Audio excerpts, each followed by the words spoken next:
Explore Hyderabad exclusive temple jewelry exhibition Nakshi Mela at Varahi Silver Jewelry KPHP. So ప్రస్తుతం నాతో పాటు చనిపోయినటువంటి అమూల్యశ్రీ అక్క వెన్నెలశ్రీ ఉన్నారు. ఆమెతో కూడా మాట్లాడదాం. అసలు తను ఏమన్నా తనతో షేర్ చేసుకుందా, అవమానాన్ని తట్టుకోలేక ఏ విధంగా బాధపడేదో తెలుసుకుంది. ఏం జరిగిందమ్మా, అసలు ఏం చెప్పేది, తను ఎందుకు అంత అఘాయిత్యం చేసుకోవాల్సిన పని? తన ఫుటేజ్ తీసుకున్నాక తనకి ఎక్కడెక్కడో కలిసి ఫుటేజ్ని చూపిస్తా, ఇంట్లో చూపిస్తా, నా మీద పెట్టిన కేసు నువ్వు తీసేసేయాలి, నాకు జాబులు ఎక్కడ రావట్లేదు, నీ కేసుల వల్ల నాకు ఎక్కడ జాబ్ వచ్చినా కూడా నాకు కేసు చూపిస్తున్నారు, నువ్వు కేసు తీస్తావా నేను చంపేయాలా, లేదంటే నీ ఫుటేజ్ ఇన్స్టాగ్రామ్లో అప్లోడ్ చేస్తా, అందరికీ వైరల్ చేస్తా, ఇన్స్టాగ్రామ్ వాట్సాప్ అందరికీ పంపించేస్తాను, లేదంటే నువ్వు చచ్చిపో అని హరాజ్ చేసి 6 months బ్యాక్ చెప్పింది. ఇంట్లో చెప్పేసరికి ఇంట్లో వచ్చి చెప్పింది, నాకు కూడా షేర్ చేసుకుని నాతోటి ఏడ్చింది చాలాసేపు. పోయి పిఎస్లో కంప్లైంట్ ఇచ్చాం. ఏమని చెప్పింది, ఏమని బాధపడింది మీతో చెప్పాడు? అక్క నాకు ఇట్లా చేస్తున్నారు అక్క, నాకు ఉండబుద్ధి అవ్వట్లేదు, చనిపోతా నేను, కొద్దు ఈ లైఫ్ ఇట్లా అయింది అక్క, మ్యారేజ్ వచ్చినా కూడా బయట బాగుండదు, ఇలాంటివి నాకు ఎక్కడ సంబంధాలు వచ్చినా ఇట్లా చేస్తా అంటున్నాడంట అక్క, నేను ఉండను ఇక్కడ, నాకు ఉండబుద్ధి అవ్వట్లేదు, నేను ఎక్కడైనా బయటికి వెళ్ళిపోదామని చెప్పింది. లేదు మనం పిఎస్లో కంప్లైంట్ ఇద్దాం, ఏమన్నా న్యాయం జరుగుతుంది, మనం కంప్లైంట్ ఇద్దామని చెప్పి కంప్లైంట్ ఇచ్చాం. వెళ్ళి సాయికృష్ణ సంథింగ్ ఎవరో సిఐ ఉండే, సో తన నుండి కంప్లైంట్ ఇస్తే మీ ఇజ్జత్ మీరే తీసుకుంటారా అని చెప్పిండట. నేను కాలేజ్కి వెళ్తా డైలీ, మీ ఇజ్జత్ మీరే తీసుకుంటారా అని చెప్పాడంట. మళ్ళీ ఇంటికి వచ్చి నేను కేసు ఇచ్చినా కూడా తీసుకోలే, వద్దనిలే తీసుకోలే, మేమే వాళ్ళ మీద అటాక్ చేయడానికి వెళ్ళామని చెప్పి వాళ్ళు కేసుని టేక్ ఓవర్ చేసుకొని మా కేసు క్లోజ్ చేసేసారు. మా కేసు క్లోజ్ చేసేసి మా చెల్లి బాగా ఏడ్చింది. ఇంటికి వచ్చి మళ్ళీ పిఎస్కి వెళ్ళాం, ఎందుకు కేసు తీసుకోవట్లేదు, మా చెల్లికి మళ్ళీ కోర్టు నుంచి కాల్ వచ్చింది, నీకు కోర్టు ఉందమ్మా, మీరు కోర్టుకి రావాలి, మీ మీద ఇట్లా పవన్ రమేష్ మీ మీద తిరిగి కేసు పెట్టారా? మా మీద మళ్ళీ ఏమని పెట్టారు? ఇప్పుడు అన్యాయం జరిగింది మీకు, మేము కొట్టామని చెప్పి కేసు పెట్టారు. ఆ టైంలో నేను కాలేజ్, నేను మమ్మీ చెల్లి కొట్టామని చెప్పి కేసు పెట్టారంట వీళ్ళని, మా పక్కింటి వాళ్ళని. ఎవరైతే ఆ వీడియో షూట్ చేశారో తను మా చెల్లి వెళ్ళి చూసేలోపు తను పారిపోయింది ఇక్కడ నుంచి.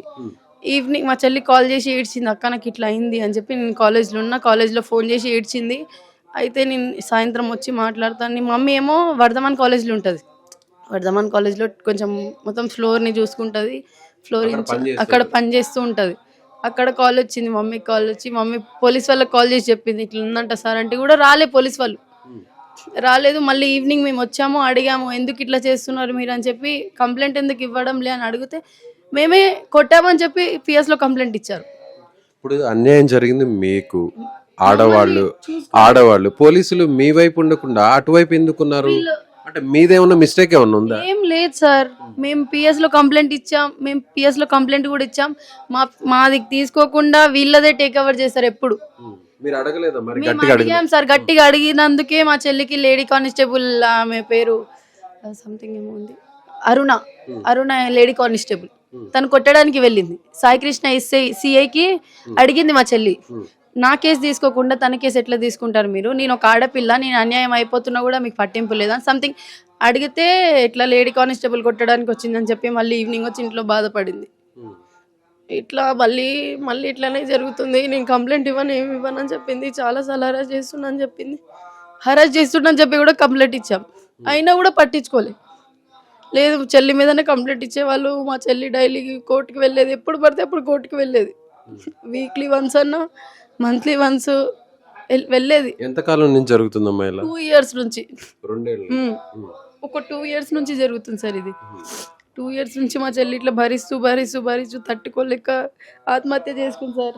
ఆత్మహత్య చేసుకునే ముందు లేఖ రాసిందంటారు. అవునవును, నాకు పోలీస్ వాళ్ళ మధ్యలో న్యాయం లేదు, నాలాంటి ఆడపిల్లలు ఎవరికి న్యాయం చేయరు, నేను బ్రతకను, నాకు బాగా ఇబ్బంది పెడుతున్నాడు, నేను ఉండను మమ్మీ సారీ అక్క అని రాసి వాళ్ళ ఫ్యామిలీకి వదలకండి, నాకు పోలీస్ వాళ్ళు న్యాయం చేయాలని చెప్పి రాసింది. ఉరి వేసుకొని కిచెన్లో మేము పండుకున్నాం. మేమిద్దరము మార్నింగ్ నుంచి ఈవినింగ్ వరకు బయటనే ఉన్నాము. ఈవినింగ్ టైంలో షాపింగ్కి వెళ్ళి ఇంటికి వచ్చాము. లెగ్స్ పెయిన్స్ వస్తున్నాయని చెప్పి నేను పండుకున్నా. షాపింగ్‌కి వెళ్ళి చాలా అలసిపోయామని చెప్పి ఇద్దరం. తను కూడా హెడేక్ వస్తుందంటే టాబ్లెట్ తెచ్చుకున్నాము. వచ్చేటప్పుడు టాబ్లెట్ తెచ్చుకొని టాబ్లెట్ వేసుకుంది. మళ్ళీ నైట్ ఆకలి అవుతుందంటే కొంచెమే రైస్ ఉండే, దాన్ని ఫ్రైడ్ రైస్ చేసి ఇద్దరం కలిసి తిన్నాం. తిని నేను ఇట్లనే లెగ్స్ పెయిన్ వస్తుందని పండుకున్న. కూలర్ 1 మీద ఉండి నైట్ 1 మీద పెట్టాను కూలర్ సౌండ్. మార్నింగ్ లేచేసరికి 4 మీద ఉంది. దాన్ని ఆఫ్ చేసి ఇట్లా కిచెన్ సెట్ చూడంగానే తనకు అనిపించింది చనిపోయినట్టు. నేను సౌండ్ చేసి మమ్మీకి పిలిచాను. మమ్మీ బాత్రూంలో నుంచి ఊరుకొచ్చి ఏమైంది అని టెన్షన్ తోటి ఇట్లా జరిగిపోయింది. మేము రాసిన లెటర్ కూడా చూడలే, ఫోన్ కూడా చూడలే. అమ్మాయిని అది హాస్పిటల్కి తీసుకెళ్ళాం. బ్యాక్ సైడ్ నుంచి మా బ్రదర్స్, మా సిస్టర్, మా ఫ్యామిలీ మెంబర్స్ కొంతమంది ఫోన్ని తీసుకొచ్చారు అక్కడికి. ఫోన్ చెక్ చేసి ఫోన్ ఇమీడియట్లీ అక్కడ ఇస్తే తనకు మెసేజ్ చేసాం. చాటింగ్లో ఉన్న అబ్బాయికి మెసేజ్ చేసి తను ఆటోమేటిక్గా సరౌండర్ అయ్యింది అక్కడ పిఎస్లో. అబ్బాయిది ఏమన్నా మిస్టేక్ ఉందా? ఎవరో చాట్ చేస్తున్నాడు, ఇబ్బంది పెడుతున్నారు అన్నారు కదా, అబ్బాయిది కూడా కొంచెం మిస్టేక్ ఉంది సార్. ఆ అబ్బాయి కూడా చాలా మిస్టేక్ చేశాడు. ఇంట్లో చెప్పేస్తా నీ గురించి అంటే ఏం చెప్తాడో తెలియదు. ఈమె ఏమైనా దాపెట్టిందా అనేది కూడా తెలియదు. కానీ వీళ్ళ హరాస్మెంట్ అయితే 2 years నుంచి ఉంది సార్. 2 years నుంచి తను బాగా బాధపడి నేను కాలేజ్కి వెళ్తే కూడా కాలేజ్లో ఫోన్ చేసి ఏడ్చేది. అక్కడ నాకు ఇట్లా పెడుతురు, అక్కడ ఇంటికి రా అంటే నేను లైట్ తీసుకున్నా. కానీ ఇంతవరకు వస్తుందని అనుకోలేదు సార్. చాలా చాలా వరకు వీళ్ళ ఫ్యామిలీ, వీళ్ళ అక్క రానిస్తేనే అబ్బాయి వస్తాడు. వాళ్ళ తమ్ముడు వల్లనే. అతను ఏం చేస్తుంటాడు? ఫోటో వీడియోస్ తీస్తారు కదా, అదే ఇట్లా స్నానం చేస్తున్నప్పుడు అతను ఏం చేస్తుంటాడు? అతను ఏం చేస్తాడో తెలియదు సార్. కానీ వాళ్ళు ఇక్కడ ల్యాండ్ తీసుకొని ఇల్లు కట్టించారు. మమ్మీ వాళ్ళకి ల్యాండ్ ఇప్పించింది. ఇక్కడ మేమే ఇప్పించాం తనకి ల్యాండ్. వాళ్ళు ఇల్లు కట్టిన కాడ నుంచి స్టార్ట్ సార్. అమ్మాయి ఇంట్లో ఉండి ఒకసారి నేను మా ఫ్రెండ్ మ్యారేజ్ ఉంటే హల్దీకి అని నైటే వెళ్ళిపోయాను. మమ్మీ ఏమో విలేజ్కి వెళ్ళేసరికి అమ్మాయి ఇంట్లో ఉంది. వాళ్ళ ఫ్రెండ్ ఒక హిందీ ముస్లిం ఆమె ఉంది, ఒక ఆమె ఇంట్లోనే ఉంది. తనకు పిలిచారంట, అమ్మాయిని పిలువు బయటికి అంటే బయటికి పిలిచిందంట. వాళ్ళ ఇంట్లో ఏమైనా వర్క్ ఉందేమో అని చెప్పి వెళ్ళిందంట. అక్కడ కూడా ఆమెని కొంచెం మిస్బిహేవియర్ చేశారని చెప్పి ఇంట్లో వచ్చి చెప్పింది. ఇంట్లో చెప్పి ఇద్దరం నేను మమ్మీ ఇద్దరు లేము. సో నువ్వు డైరెక్ట్ పిఎస్కి వెళ్ళంటే ఆమె డైరెక్ట్ పిఎస్కి వెళ్ళి కంప్లైంట్ ఇచ్చింది. ముస్లిం ఆమెతోటి ఒకసారి ఇన్వెస్టిగేషన్ చేయించుకున్నారు, మాట్లాడారు, అన్నీ చేశారు. అయినా కూడా పిఎస్లో కంప్లైంట్ తీసుకోలేదు. ఓన్లీ మాట్లాడుతున్నారు, పంపిస్తున్నారు. వీళ్ళ కేసు మాత్రం కంపల్సరీ తీసుకుంటున్నారు. ఏమనిపిస్తుందమ్మా చెల్లి రోజు మీతో? సార్ అసలు తట్టుకోలేకపోతున్నా. డైలీ నాతోటి ఉండేది. నాకు హెడేక్ వస్తే కూడా నా తలకాయ ఇట్లా వచ్చేది సార్. నేను మార్నింగ్ ఫుడ్ తీసుకెళ్ళాను సార్ కాలేజ్కి. ఆఫ్టర్నూన్ తనే ప్రిపేర్ తీసుకొని వచ్చేది కాలేజ్లో. డాడీ చనిపోయినాక ఒక 4 years తర్వాత కరోనా అనేది వచ్చింది. కరోనా తర్వాత తనకి ఇంట్రెస్ట్ లేక డిస్కంటిన్యూ చేసేసింది సార్. 7th 8th కరోనా వచ్చింది. తర్వాత నేను 9th ఏం చదివాను, నాకు ఇంట్రెస్ట్ లేదు అది ఇది అని చెప్పింది. సరే నేను ఇష్టం అని చెప్తే ఇంకా బ్యాంగిల్ స్టోర్ వచ్చింది మాకు ఒకటి. బ్యాంగిల్ స్టోర్లో వర్క్ చేసుకునేది. ఫోన్ ఇప్పించినాం సార్ అప్పుడే. బ్యాంగిల్ స్టోర్లో ఏమైనా కావాలంటే ఫోటోలు అంటే రేటు బట్టి మమ్మీకి పంపిస్తే మమ్మీ చెప్తే దానికి కొంచెం తక్కువైనా ఎక్కువైనా చెప్తే అక్కడ అమ్మేది తను. అసలు తను లేదంటే తట్టుకోలేకపోతున్నా సార్. అసలు తట్టుకోలేకపోతున్నా. అసలు డైలీ నా పక్కన వచ్చి పండుకునేది, నాతోటి ఫన్నీగా ఆడుకునేది, కొట్టుకునేటోళ్ళం. సింగిల్గా మిగిలిపోయాను అనుకోలేదు.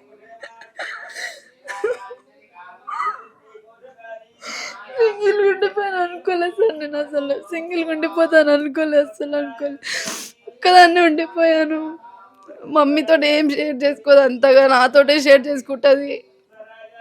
ఏం కావాలన్నా నాకు మమ్మీకి నేను తనకే చెప్తాను సార్. ఎక్కువ మమ్మీ దగ్గర నేను ఎక్కువ అమౌంట్ అడగాను, తనకే అడుగుతా. తనే ఎక్కడి నుంచైనా తీసి నాకు ఇచ్చేది.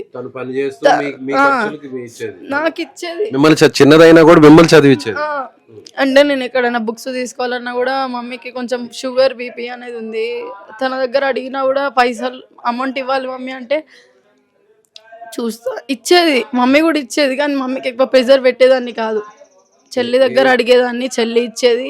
తన కబోర్డ్లో ఉన్న అమౌంట్ మొత్తం తీసి ఇచ్చేసేది సార్. నేను ఇప్పుడు ఇంటర్ అయిపోయింది, టీటీసీ రాశాను. టీటీసీలో కూడా క్వాలిఫై అయ్యాను. నెక్స్ట్ వెరిఫికేషన్కి వెళ్ళాలి ఇప్పుడు. అంటే నెక్స్ట్ phase 1కి వెళ్దాం అనుకునేలోపు ఇట్లా. ఒంటరిగా ఉన్న మహిళల్ని ఇలా అందరూ చిన్న చూపు చూస్తారు, అవమానిస్తారు. పోలీస్ స్టేషన్లో కూడా మీకు న్యాయం జరగలేదు, అవమానించారు. సో ఎవరో ఒకరు ఉండుంటే ఈ పరిస్థితి వచ్చుండేది కాదు. మీరు ఫైనాన్షియల్ గా స్ట్రాంగ్ గా ఉంటే ఈ పరిస్థితి వచ్చుండేది కాదు. మంచి ఇల్లు ఉంటే ఈ పరిస్థితి వచ్చుండేది కాదు. తన ప్రాణం పోయిండేది కాదు. దానిపై ఇగో ఇక్కడ కాలనీలో ఫస్ట్ ఆఫ్ ఆల్ ఇక్కడ నాలాంటి అమ్మాయిలకి కాలనీలు ఉండొద్దు సార్. ఫస్ట్ ఆఫ్ ఆల్ ఉన్నా కూడా సరౌండింగ్లో ఉన్న వాళ్ళు మంచి వాళ్ళు అయి ఉంటేనే ఉండాలి. ఇలాంటివి జరుగుతున్నాయి అంటే కాలనీ ఇమీడియట్లీగా ప్లేస్ చేంజ్ చేయాలి. ఫస్ట్ ఆఫ్ ఆల్ అసలు ఉండొద్దు సార్ ఇక్కడ ఉంటే అమ్మాయిలకు న్యాయం జరగదు. ఫస్ట్ ఆఫ్ ఆల్ ఏ అమ్మాయికి ఇక్కడ అని కాదు, ఎక్కడ కూడా అమ్మాయిలకు న్యాయం లేదు సార్.